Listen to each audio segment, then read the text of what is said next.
اللہ جب کسی عورت سے راضی ہوتا ہے تو اس کے جسم میں یہ 8 نشانیاں ظاہر ہوتی ہیں۔ 8 ایسی نشانیاں جس عورت میں ظاہر ہو تو وہ خوش ہو جائے کہ اس کا رب، اس کا خدا اس سے راضی ہو گیا ہے۔ بسم اللہ الرحمن الرحیم۔ اللہ راضی ہوتا ہے تو 8 نشانیاں ظاہر ہوتی ہیں۔ اللہ کی اپنے بندے سے محبت کی نشانیاں۔ اگر کسی میں ایک نشانی بھی ظاہر ہو جائے تو سمجھ لینا کہ اللہ اس سے محبت کرتا ہے۔ ساتھ ہی ساتھ آپ کو بتائیں گے کہ حضرت علی رضی اللہ تعالیٰ عنہ نے فرمایا کہ عورت کو گالی دینا کیسا ہے اور اس کے ساتھ مار پٹائی کرنا کیسا ہے، اس سے گھر میں کیا کیا ہوتا ہے۔ ناظرین، سب سے پہلی نشانی اللہ پاک جس کو دین کی سمجھ عطا فرماتا ہے، دین سے جوڑ دیتا ہے تو اسے اپنا محبوب بنا لیتا ہے۔ حضرت عبداللہ ابن مسعود رضی اللہ تعالیٰ عنہ سے مروی ہے کہ رسول اللہ صلی اللہ علیہ وآلہ وسلم نے فرمایا کہ اللہ پاک تمہارے درمیان اخلاق بھی تقسیم کرتے ہیں جس طرح رزق تقسیم کرتے ہیں۔ اللہ پاک دنیا اس کو بھی دیتے ہیں جو اللہ پاک کا پیارا ہو یا نہ ہو، لیکن اللہ پاک دین کی سمجھ اس کو دیتے ہیں جو اللہ پاک کا محبوب ہوتا ہے۔ عبادت کی محبت، قرآن کی محبت، اللہ پاک کی محبت، اللہ کے ذکر سے محبت، رسول اللہ صلی اللہ علیہ وآلہ وسلم پر درود و سلام بھیجنے کا شوق اور تڑپ، یہ وہ چیزیں ہیں جو اس بات کی نشانی ہے کہ اللہ نے اسے بہت پیارا بنا لیا ہے۔ دوسری نشانی، رسول اللہ صلی اللہ علیہ وآلہ وسلم نے فرمایا، اللہ جسے اپنا بناتے ہیں تو پھر اس پر تھوڑی سی آزمائش بھی ڈالتے ہیں، یعنی اللہ پاک دیکھنا یہ چاہتے ہیں کہ یہ بندہ میرے فیصلے پر راضی ہوتا بھی ہے یا نہیں۔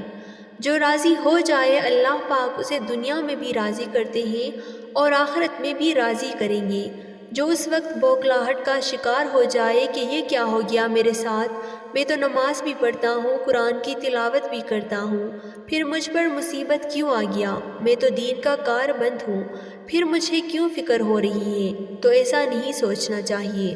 حضرت بلال حبشی رضی اللہ تعالیٰ عنہ سے کسی نے پوچھا کہ آپ بڑی توحید کی باتیں کرتے ہیں تو آپ کو اتنی بری طرح سے مار کیوں پڑی؟ تو آپ رضی اللہ تعالیٰ عنہ نے فرمایا کہ تم بھی تو بازار جا کر برتن خریدنے سے پہلے اسے بجا کر دیکھتے ہو کہ مٹی صحیح طرح سے لگی ہے یا نہیں۔ بس اللہ نے بھی مجھے آزمایا تھا۔ اس کے بعد یہی وہ غلام تھا جس کا رنگ بھی کالا تھا، موٹے موٹے ہونٹ تھے، جس کے بارے میں اللہ کے پیارے رسول صلی اللہ علیہ وآلہ وسلم فرماتے ہیں کہ جب میں جنت میں جا رہا تھا، جب مجھے معراج کرائی گئی تو آگے آگے کسی کی چلنے کی آہٹ سنائی دی۔ میں نے حضرت جبرائیل علیہ السلام سے پوچھا کہ یہ کون ہے؟ جواب ملا، یہ بلال حبشی ہیں جو آپ کے آگے چل رہے ہیں۔ حضور پاک صلی اللہ علیہ وآلہ وسلم جب واپس آ گئے تو حضرت بلال رضی اللہ تعالیٰ عنہ سے پوچھا کہ تم کون سا عمل کرتے ہو؟ تو حضرت بلال رضی اللہ تعالیٰ عنہ نے فرمایا کہ آپ نے ہی تو فرمایا تھا کہ ہر وقت باوضو رہنا، تو میں ہر وقت وضو کی حالت میں رہتا ہوں، اور جب بھی بے وضو ہوتا ہوں تو اسی وقت نیا وضو کر لیتا ہوں، اور جب وضو کرتا ہوں تب 2 رکعت نماز بھی پڑھ لیتا ہوں۔ چلتے زمین پر ہیں اور قدموں کی آہٹ جنت میں سنائی دیتی ہے۔ تو آزمائش اللہ پاک کی محبت کی دوسری نشانی ہے۔ اسی لیے اگر کوئی فکر یا پریشانی میں ہو، اس کا مطلب یہ نہیں ہوتا کہ پتہ نہیں کہ مجھے کیا ہو گیا ہے۔ اللہ پاک اپنے پیاروں کو ہی آزماتا ہے۔ تیسری نشانی تو بہت ہی زیادہ خوبصورت نشانی ہے، جس سے پتہ چل سکتا ہے کہ اللہ پاک کسی سے راضی ہیں اور ہم سے محبت کرتے ہیں یا نہیں۔ اللہ پاک جب کسی بندے سے محبت کرتے ہیں تو اس کی طرف خوبصورت بدلاؤ لاتے ہیں۔ حدیث میں آتا ہے کہ جب اللہ پاک کسی سے محبت کرتے ہیں تو اللہ پاک حضرت جبرائیل علیہ السلام کو فرماتے ہیں، جبرائیل میں نے آج اس بندے کو اپنا محبوب بنا لیا، تم بھی اسے اپنا محبوب بناؤ۔ حضرت جبرائیل علیہ السلام بھی اس بندے سے محبت کرنے لگتے ہیں۔ پھر حضرت جبرائیل علیہ السلام کو حکم ہوتا ہے کہ آسمان کے تمام فرشتوں کو خبر دے دو، یہ اللہ کا پیارا بن گیا ہے۔ حضرت جبرائیل علیہ السلام آسمان کے تمام فرشتے اور تمام نورانی مخلوقات بھی اس سے محبت کرتے ہیں۔ آسمان کے کھربوں فرشتے اس سے محبت کرنے لگتے ہیں۔ پھر ایک فرشتہ آسمان سے دنیا میں آتا ہے اور اعلان کرتا ہے کہ اے لوگوں، فلاں شخص اللہ کا محبوب ہے۔ حضرت جبرائیل علیہ السلام اور تمام آسمانوں کے نورانی مخلوق اس سے محبت کرتے ہیں، تم بھی اس سے محبت کرو۔ اور پھر دنیا والوں کے دلوں میں اللہ پاک اس بندے کی محبت ڈالتا ہے۔ تو اس لیے دنیا میں 2 کام ضرور کرو جس کو کرنے سے اللہ ہم سے راضی ہو جائے، ہمیں اپنا محبوب بنا لے، انشاءاللہ دنیا اور آخرت میں کامیاب ہو جائیں گے۔ حضرت عبداللہ ابن عباس رضی اللہ تعالیٰ عنہ فرماتے ہیں، جب نیکیاں قبول ہو جاتی ہیں تو انسان کے جسم میں یہ 5 نشانیاں ظاہر ہوتی ہیں۔ نمبر 1، جب انسان کی نیکی قبول ہو جاتی ہے تو اس کی وجہ سے اس کے چہرے پر عجیب سی رونق آ جاتی ہے، یعنی وہ انسان دنیا کے سامنے اپنی خوشی کا اظہار اپنی مسکراہٹ اور بشاشت کے ساتھ کرتا ہے۔ وہ ہر وقت خوش رہتا ہے، بلکہ یوں لگتا ہے کہ اس دنیا میں اس سے بڑا سکون اور وقار والا کوئی نہیں ہے۔ لگتا ہے کہ اسے دنیا کا کوئی غم ہی نہ ہو۔ یہ خوشی ہر ایک کو نصیب نہیں ہوتی۔ نمبر 2، اس کا دل روشن ہو جاتا ہے، یعنی وہ ہر وقت اللہ کے وعدوں پر امید رکھتا ہے۔ اس کے پاس کچھ ہو یا نہ ہو، لیکن اس کے دل میں اتنی خوشی ہوتی ہے کہ اس کو کوئی پرواہ ہی نہیں ہوتی۔ اور یہ یاد رکھنا کہ امیر انسان مال سے نہیں بنتا، بلکہ امیر ہمیشہ دل سے بنتا ہے۔ حضرت علی رضی اللہ تعالیٰ عنہ فرماتے ہیں کہ دولت مٹی کی طرح ہے اور مٹی کو پیروں کے نیچے رکھنا چاہیے۔ اگر سر پر چڑھاؤ گے تو وہ قبر بن جائے گی، اور قبر زندہ لوگوں کی نہیں ہوتی۔ نمبر 3، جب کسی کی نیکیاں قبول ہو جاتی ہیں تو اس کے جسم میں نیکی کی طاقت آ جاتی ہے اور شیطان اسے گمراہ نہیں کر سکتا۔ شیطان سے بچنے کی قوت اللہ اس کے جسم میں پیدا کر دیتا ہے۔ نمبر 4، وہ اپنے مال و دولت میں فراوانی پیدا کرتا ہے، یعنی اللہ اس کے رزق میں برکت پیدا کرتا ہے۔ وہ چاہے لوگوں پر کتنا ہی خرچ کرے، ضرورت مندوں کو کتنا بھی بانٹے، اس کی دولت میں کمی نہیں آتی۔ حضرت علی رضی اللہ تعالیٰ عنہ فرماتے ہیں کہ نصیب کا رزق انسان کو ایسے تلاش کرتا ہے جیسے مرنے والے کو اس کی موت۔ نمبر 5، لوگوں کے دلوں میں اللہ اس کی محبت پیدا کرتا ہے، یعنی جب اللہ اپنے بندے سے خوش ہوتا ہے تو اس وقت اس کی محبوب لوگوں کے دلوں میں پیدا کر دیتا ہے۔ ناظرین، اب آپ کو بتاتے ہیں عورت کی ذمہ داریاں کیا ہیں۔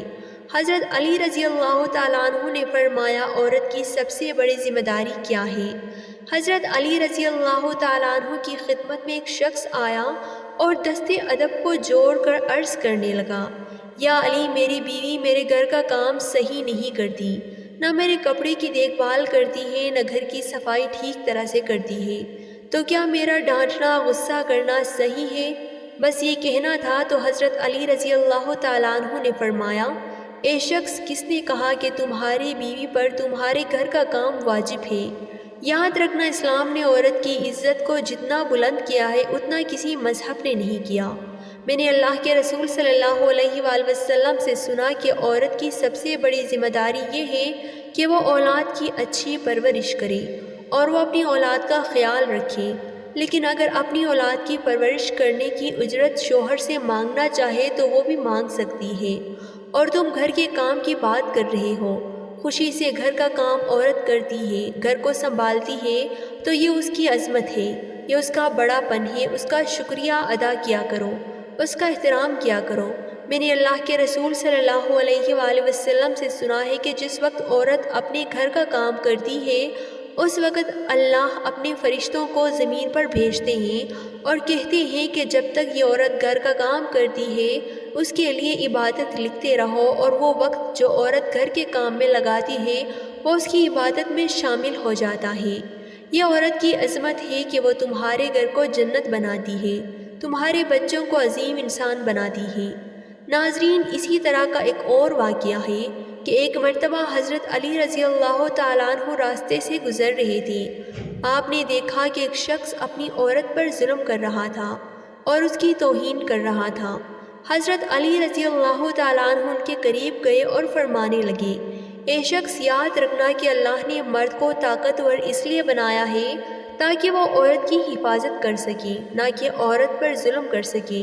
میں نے نبی کریم صلی اللہ علیہ وآلہ وسلم سے سنا ہے کہ جو مرد اپنی عورت پر ظلم کرتا ہے تو اللہ اس پر لعنت بھیجتے ہیں۔